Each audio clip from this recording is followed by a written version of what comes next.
নমস্কার ভিউয়ার্স, শ্রী কিচেনে আপনাদের সবাইকে স্বাগত। আজকে আপনারা আমার এই ভিডিওতে দেখবেন ইলিশের তেল ঝাল, যা ইলিশের একটা খুব সহজ রেসিপি, যা খুব সহজে দুপুরের লাঞ্চে আপনারা বানিয়ে ফেলতে পারবেন। সময় কম রয়েছে, কিন্তু ইলিশের কোনো একটা পদ রান্না করতে হবে, আর তখনই এই দুর্দান্ত স্বাদের পদটা মাত্র 2-3টে উপকরণে খুব সহজে বাড়িতে বানিয়ে ফেলতে পারা যাবে। আর যারা কোনোদিনও ইলিশের কোনো রকম পদ রান্না করেননি, তারাও এই দুর্দান্ত স্বাদের এই ইলিশের তেল ঝাল তৈরি করে ফেলতে পারবেন। তাহলে চলুন রেসিপিটা দেখে নেওয়া যাক। প্রথমেই নিয়েছি 2 টেবিল স্পুন পোস্ত আর 2 টেবিল স্পুন সর্ষে। এখন এটার পেস্ট বানিয়ে রেখে দেব। আর এদিকে মাঝারি সাইজের ইলিশ মাছের 4টে পিস নিয়েছি। এখন এর মধ্যে হলুদ গুঁড়ো আর লবণ দিচ্ছি। এই হলুদ গুঁড়ো আর লবণটা এই পিসগুলোর মধ্যে ভালো করে মাখিয়ে নিচ্ছি, তারপর এটাকে রেখে দিচ্ছি। আর এদিকে গ্যাসের ওভেনে কড়াই বসিয়ে দিয়ে দিচ্ছি সর্ষের তেল। তেলটা সম্পূর্ণ গরম করে নিয়ে এর মধ্যে মাছগুলো দিয়ে ভেজে নিচ্ছি। আর প্রথমে গ্যাসের ফ্লেম হাইতে রেখে তেলটা গরম করে নিয়েছিলাম।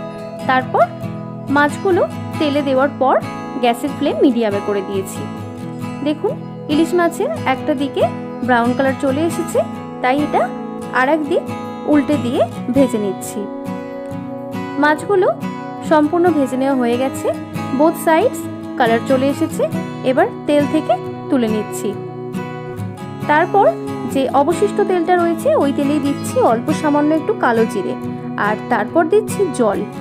জলটা সামান্য পরিমাণ দিয়েছি, ওই 1 কাপ মতো জল আমি এখানে ব্যবহার করেছি। তারপর দিচ্ছি লবণ স্বাদ মতো আর হলুদটা একটু বেশি ব্যবহার করবেন। আর দিচ্ছি লঙ্কার গুঁড়ো, আর দিচ্ছি 4টে চেরা কাঁচা লঙ্কা। আর তারপর দিচ্ছি সর্ষে পোস্তর পেস্ট। এটা আমি শিলে বেটে রেখেছিলাম, এটা এর মধ্যে দিয়ে তারপর শিল ধুয়ে রাখা জলটাও এর মধ্যে দিয়ে দিচ্ছি। এবার এটাকে ভালো করে মিশিয়ে দিতে হবে, যেন ডেলা না হয়ে থাকে। ভালো করে মিশে গেলে এবার অপেক্ষা করব এই ঝোলটা ফুটে ওঠার জন্য। ঝোলটা ফুটে গেলেই তারপর যে মাছগুলো ভেজে রেখেছিলাম সেই মাছগুলো এর মধ্যে দিয়ে দিতে হবে। দেখুন, ঝোলটা ফুটে এসেছে।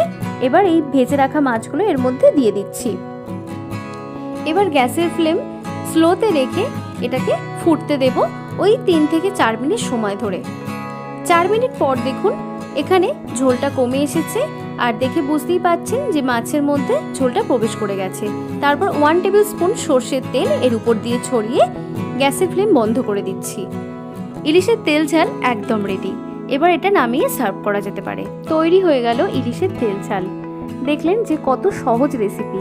যারা কোনোদিনও ইলিশ মাছের কোনো পদ রান্না করেননি, তারাও এই রেসিপিটা ট্রাই করতে পারেন। খুব সহজ একটা রেসিপি, যা চটজলদি তৈরি করে ফেলা যায়। রেসিপিটা যদি আপনাদের ভালো লেগে থাকে তাহলে লাইক, কমেন্ট, শেয়ার করুন।